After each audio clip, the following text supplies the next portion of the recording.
My friend Janie and I were talking about the Women's March that happened in January, and we both marched with our granddaughters on different coasts. She was in California while I was in Washington. Janie has arthritis, so marching is hard for her body. But she wanted her granddaughter to have the memory of their marching together, no matter what the physical cost was to her. Janie said, I was miserable. At one point, I just had to sit down on the concrete pavement. But with help, I got back up and kept on.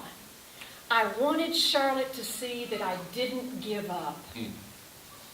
After about an hour and a half of marching, she asked her young teenage granddaughter how she was doing. I don't want to tell you. You'll be disappointed. That's okay, said Janie. Tell me. Charlotte said, I'm bored. Janie responded, I'm bored too. Bored by all these marches I've done in my life. But I found a trick. I look down the road, and it makes me tired. But as I look down that paved road, I'm seeing bleeding people. I'm seeing all the persecuted people I'm marching with. It's hard to be bored when I see them. Charlotte thought about that. Oh, okay. I can see them. The women who deserve dignity and respect for their bodies, I see them. And Janie added, and then there are others. Can you see them? Oh, I see. Yes, okay. I see the black teen running from a police officer chasing him with a gun. I see the refugee family wanting to find a safe place. I see children needing a good education. I see the people who are sick. I see them now. Janie said, we're marching for all of them. They are us. We are them. We keep on. When Sydney climbed the tree to see the crowd at the march in D.C., I asked her what she could see, and she said, I see pink hats everywhere. We're not alone, Sydney. We're not alone. We keep on. Friends, Jesus gave us a way to keep on. He gave us some marching words. The march takes us right into the mess of enemy territory. We have enemies, both near and far, within and without. Each day we experience enemies, with dangers that oppose God's reign of justice and love. Each day there are more vulgarities, more to be outraged about. And added to that are true and real, profound fears. So how do we love now? Jesus' words are echoing through the centuries as a word for this time, to this congregation, to us, to you, to say, get ready. Get ready for the toughest ride of your lives. Jesus' listeners were surrounded by enemies who shamed, harassed, belittled, harmed, and oppressed them.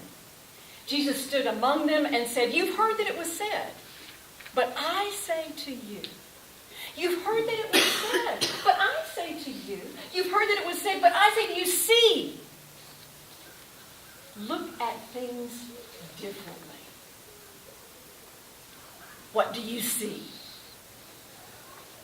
Jesus spoke to demoralized people who wondered what to do. John was in prison. The movement was under attack. People were suffering terribly under the Roman occupation. It seemed that there were two choices, either become like the oppressor or be destroyed by them. People chose different camps. Armed resistance was tempting. Acquiescence looked safer. Contempt was normal. Hatred was understandable. And Jesus said to this terrorized people, love your enemies. Pray for those who persecute you. When revenge of some kind seemed the most appropriate response, Jesus said these words. When love seemed like a defenseless and ridiculous choice, Jesus commanded it. What kind of love was this? It was not a love to condone the atrocities. It was not a stance of tolerance. It was not an, oh, well, we all have sinned and fallen short of the glory of God. It was not an excuse of thinking the enemy really didn't mean it. They meant it. It was not a license for persecution and taking it. It was not about mustering up kind feelings toward the enemy. It was not about feelings. It was about practice. Jesus offered a daring practice for the heart in the midst of body and soul stampedes. We become what we practice. Jesus offered creative, nonviolent responses in his context of everyday injustices. You have heard that it was said, an eye for an eye and a tooth for a tooth. But I say to you, don't resist evil with evil. Don't return violence with violence. Don't become like the enemy you hate. Booker T. Washington said, I shall never allow myself to stoop so low as to hate anyone. Jesus was saying, don't be a victim. Stand up. Even in the midst of your enemy's humiliating tactics, stand into the fullness of your humanity. Turn the other cheek. Walk the second mile. Don't take it. Do something. Give your cloak, but don't give your spirit. This is difficult, friends. I usually do something all right. It often involves some private cursing and a rereading of the Psalms of vengeance. I hate to say it, but I know them better than I do the Psalms of praise. Be not silent, O God of my praise, for wicked and deceitful mouths have opened against me, speaking with me with lying tongues. Okay. I need practice. But thank God, loving our enemies is not about being righteous. It is about being more released. Released of the power of the enemy to define us.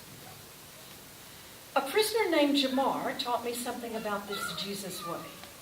He was playing the piano in the chapel for the choir rehearsal. An officer stepped into the chapel and told the choir it was time to leave for supper. They filed out for the pat-down search, except Jamar. He was finishing his song at the piano. The officer yelled across the room, "Get a move on! Who do you think you are? You ain't nothing but a damn inmate." Jamar silently rose up, walked over to the officer, spread out his arms for the search, and then walked down the hallway. The next day I asked him, "So how do you deal with an officer like that?" And Jamar said, "I go to my cell and I write down my full name. And then I pray for the officer." Pray. Pray for those who persecute. Prayer gives our enemies into the hands of a still redeeming God who is still at the work of changing lives. Prayer releases the vice grip of the enemy that the enemy has on our hearts. Prayer keeps our hearts imagining another way, hoping and longing and living into Christ's way. One of my spiritual teachers is Eddie Hillesum, a young woman who died in a concentration camp in World War II. With the enemy surrounding her and her death assured, she prayed these words. "Dear God, these are anxious times. I shall try to help you, God, to stop my strength from ebbing away, though I cannot vouch for it in advance. Alas, there doesn't seem to be much you can do about our circumstances.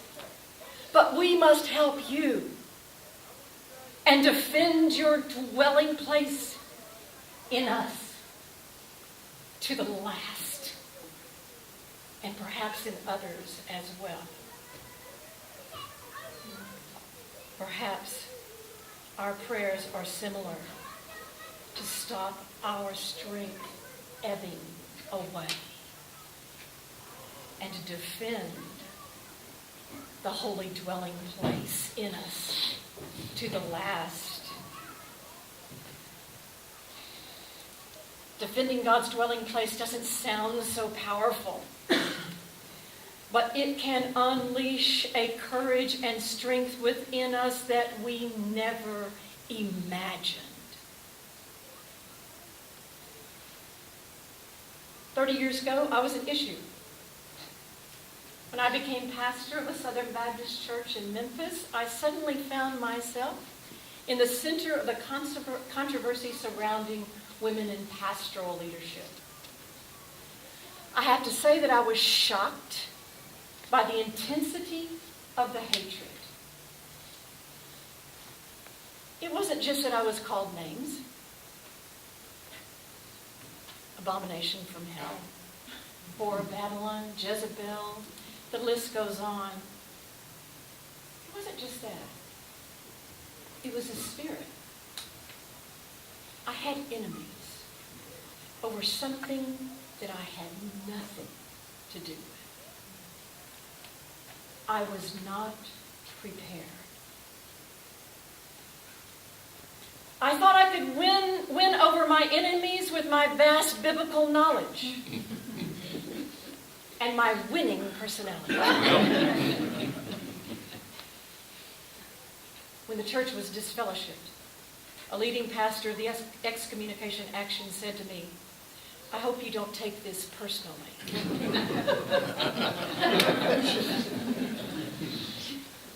I was dumbfounded. I had listened to the passionate statements about women being the first to sin in Eden, thus relegating us to second-class status in the social order. Women like me were standing against the historical gravity that wanted to keep us seated, silent, and smiling. I took it personally. I am a person, after all, and not simply an issue. Behind every issue are people. Well. On the night of the vote, with a packed house of delegates of hundreds of people, I stood to go to a microphone that was on the floor in that sanctuary. I had thought about my 2 minutes that I would have to speak against the motion to kick the church out. But as I was walking to that microphone, a man ran to the microphone on the other side of the room and called the question. Immediately a vote was taken, and they voted to suspend any more discussion, and they would take the vote, the motion that was on the floor with the vote. I stood at that microphone and I blurted out, "Mr. Moderator, since I am at the center of this controversy, I ask that I be allowed to speak." And from around the room, people yelled out, "Too late, too late, too late." But then the president of the Southern Baptist Convention stood and said, "In the name of Christian courtesy, I think we should allow this little lady to speak."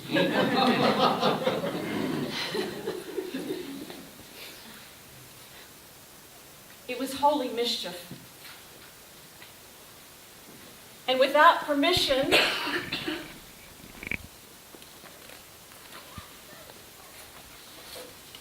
I moved from the floor microphone and walked to the pulpit. All I had was my Bible. And now I realized I was not under Robert's Rules of Order. And as I stood in that place behind that pulpit with a largely hostile crowd, there was a part of me that wanted to fight back with the same kind of intensity of hatred. And there was another part of me that wanted to run. But I stood, and in those seconds, in that moment, I had a profound sense that a great cloud of witnesses stood with me. So here is a little bit of that extemporaneous word that I offered. You ask by what authority I preach. By the authority of the church that baptized me? No. By the authority of the seminary that graduated me? No. By the authority of the church that ordained me? No. By the authority of the church that called me? No. By the authority of Jesus Christ, who did not count equality with God a thing to be grasped, but emptied himself, taking up a towel and basin of water to serve. I found a towel with my name on it. When Peter and John stood before the council, you'll remember, they were asked by what authority they preached and healed. And Peter said, whether it is right in the eyes of God, you must decide, but I cannot but speak of what I have seen and heard. And whether it is right in the eyes of God, you must judge. But I cannot but speak of a loving God, of a God who reaches out to each one of us and calls us to follow. You'll remember that Jesus was questioned by on his biblical interpretation in his own hometown. He included people that they thought should be excluded. So I leave you with my testimony. I opened my Bible to Luke 4. The Spirit of God is upon me. For God has anointed me to bring good news to the poor. God has sent me to proclaim release to the captives and recovery of sight to the blind, and to let the oppressed go free, and to proclaim the year of our God's favor. I closed the Bible and I said, today this scripture has been fulfilled in your hearing.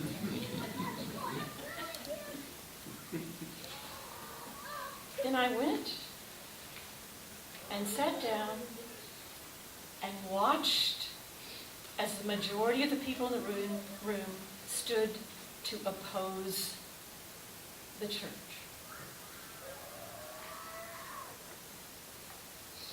Did we fail? Or did we prevail?